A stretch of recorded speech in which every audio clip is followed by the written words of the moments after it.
sur le concept de convergence des luttes et le concept d'intersectionnalité.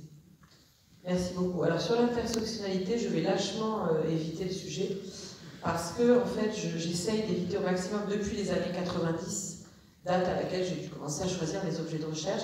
J'essaie d'éviter tout ce qui concerne le féminisme, le genre, la race et tout. C'est une stratégie. C'est quasiment irrationnel. Je ne peux pas vous dire pourquoi. Je sens qu'il ne faut pas que j'y aille. Donc j'ai passé mon temps à essayer d'éviter tout ça. Non pas que je ne trouve pas ça important, c'est fondamental. Mais moi je ne peux pas. Là, depuis les années 90, j'ai dit je ne peux pas. Malheureusement, un jour ou l'autre, je pense que ça va me rattraper. Alors sur l'intersectionnalité, je vote en touche. Sur la convergence des luttes, ça par contre on est dans le sujet. Et ça reprend exactement ce que je disais tout à l'heure. Convergence des luttes, d'accord, mais pourquoi? Qu'est-ce qu'une université? Qu'est-ce qu'un cours? Qu'est-ce qu'un hôpital? Qu'est-ce que c'est que soigner? Tout de suite ça pose des questions de définition, des questions de sens, des questions du sens des mots. Bref, il faut qu'on ait des discussions sur ce que l'on veut, sur ce que veut dire soigner, sur ce que doit être un vaccin. Bref, il faut qu'on entre dans une confrontation à la science et plus généralement au savoir et à la connaissance. Donc, je pense que ce qui fait échouer la convergence des luttes, c'est que très souvent, il n'y a aucun intérêt entre professions pour faire, entre groupes de mobilisés, pour faire ce travail de traduction, de mise en commun des concepts, de ce dont on parle, etc. Vous voyez et je pense, pour le dire plus positivement et moins sur le ton de la déploration, que avant de vouloir converger tous contre Macron, il faut être capable de s'asseoir, c'est les fameuses assises, pour réfléchir ensemble sur, à Bordeaux par exemple, comment on peut penser ensemble le soin et l'université. Voilà. Ça tout de suite, pour moi, c'est beaucoup plus, ça crée beaucoup plus les conditions d'une convergence que de partir tous dans la rue pour dire notre dégoût contre le dernier délire du président, par exemple la 3e dose. Moi j'ai qu'une envie là, c'est de redescendre dans la rue dès ce soir. Mais, parce que vous n'êtes peut-être pas tous encore au courant, dorénavant, si vous n'avez pas votre 3e dose, je crois que c'est pour les plus de 18 ans, les plus de 12 ans, ou les moins de 6 ans, je ne sais plus où on est, vous ne pourrez plus avoir de passe sanitaire valide à compter du 15 janvier. C'est le dernier délire de tout à l'heure. Donc, ça, évidemment, on va pouvoir retourner dans la rue pour dire c'est ignoble, etc. Oui, c'est ignoble.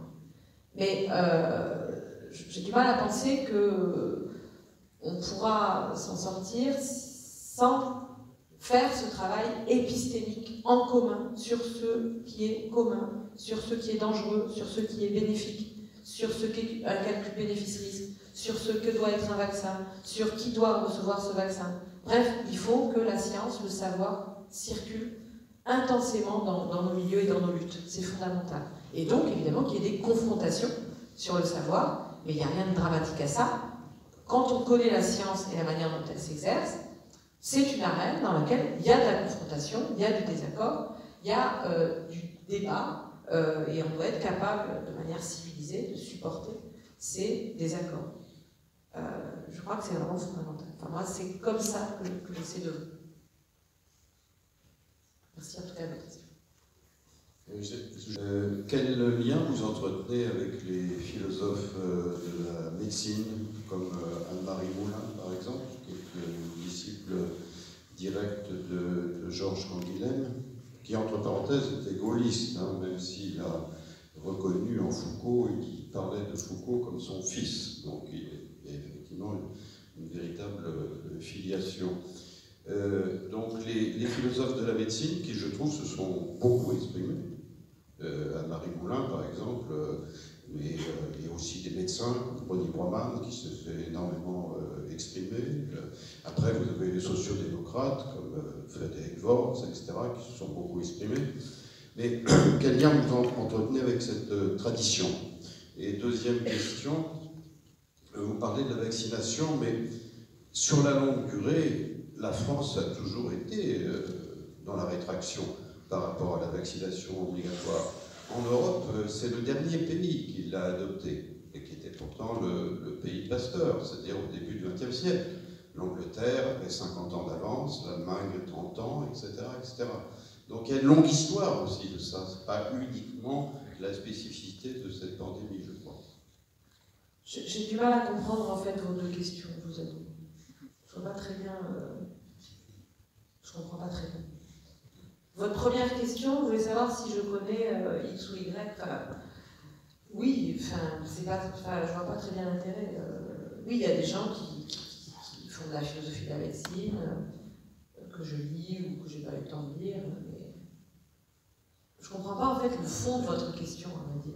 Le fond, il est simple, c'est dans la mesure où Anne-Marie Moulin a beaucoup écrit, vous écrivez sur la biologie des choses passionnantes, est-ce que vous avez été influencé ou pas par Georges Canguilhem, dont j'ai compris oui, mais aussi par Anne-Marie Moulin, qui a énormément travaillé sur les maladies.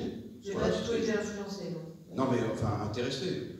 Oui, bah, je lis ce que font mes collègues, il y a souvent des choses intéressantes, etc. Mais non, j'ai pas du tout de rap. Enfin, je pourrais pas vous citer un philosophe ou une philosophe contemporaine qui m'aurait influencé particulièrement, pas du tout. D'accord, mais je disais ça par rapport à ce que vous dites à l'instant, c'est-à-dire le vis-à-vis et la mise en partage, disons, des travaux. Ah ben moi, ceux qui m'ont influencé, ce sont mes étudiants soignants, qui sont aussi des chercheurs, qui travaillent, qui réfléchissent, qui lisent, avec lesquels... Voilà, il y a autour de moi, j'ai de la chance, un milieu soignant, scientifique, absolument passionnant, des gens qui entrent dans la lecture, qui aussi m'apportent des références comme celle-là et d'autres, me font lire des collègues à moi. Enfin voilà, moi c'est vraiment des gens que je fréquente dans mon quotidien depuis des années. C'est eux qui m'ont formé. C'est le master somatique santé, c'est mes propres étudiants en fait qui m'ont formé, qui parfois étaient plus jeunes que moi, parfois avaient 20 ans de plus que moi.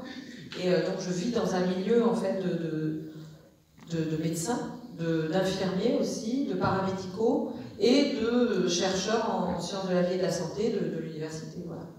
Donc c'est beaucoup plus intéressant pour moi d'être dans l'action et de lire leurs travaux, mais aussi d'échanger avec eux d'un point de vue pratique. Vous voyez ce que je veux dire? Alors après, sur votre deuxième question sur la vaccination, la France en retard, non, enfin, pour moi il n'y a pas de course, il n'y a personne qui est en avance, qui est en retard.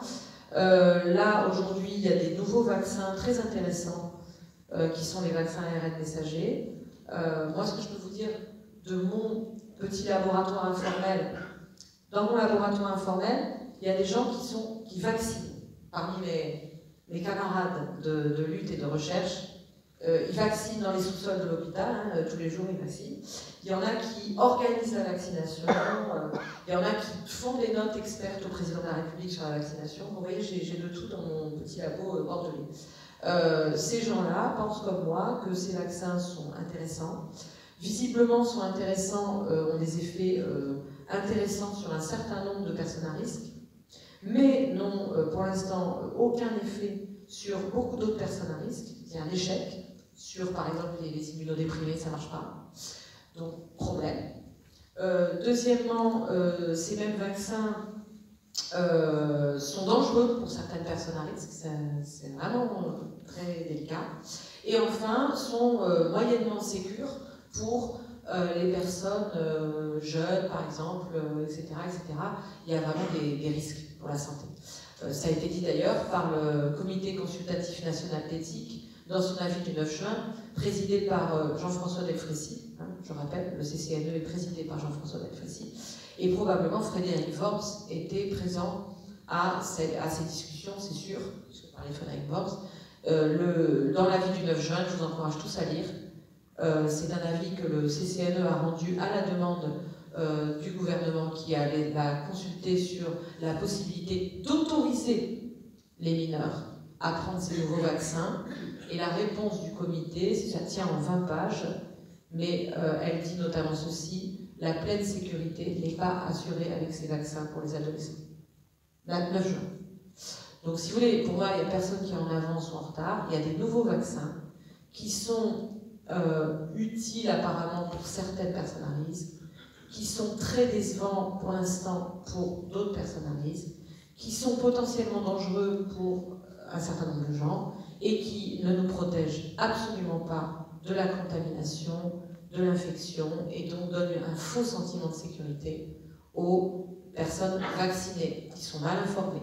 Et on ferait bien mieux de populariser, comme on l'a fait avec le sida, non pas des médicaments qui marchent plus ou moins bien ou des produits de santé qui marchent pratiquement pas, on ferait mieux de populariser, comme on l'a fait avec le préservatif, le masque FFP2. Voilà. Donc, voilà ma réponse à votre question sur une avance ou un retard potentiel de la France sur cette affaire. Et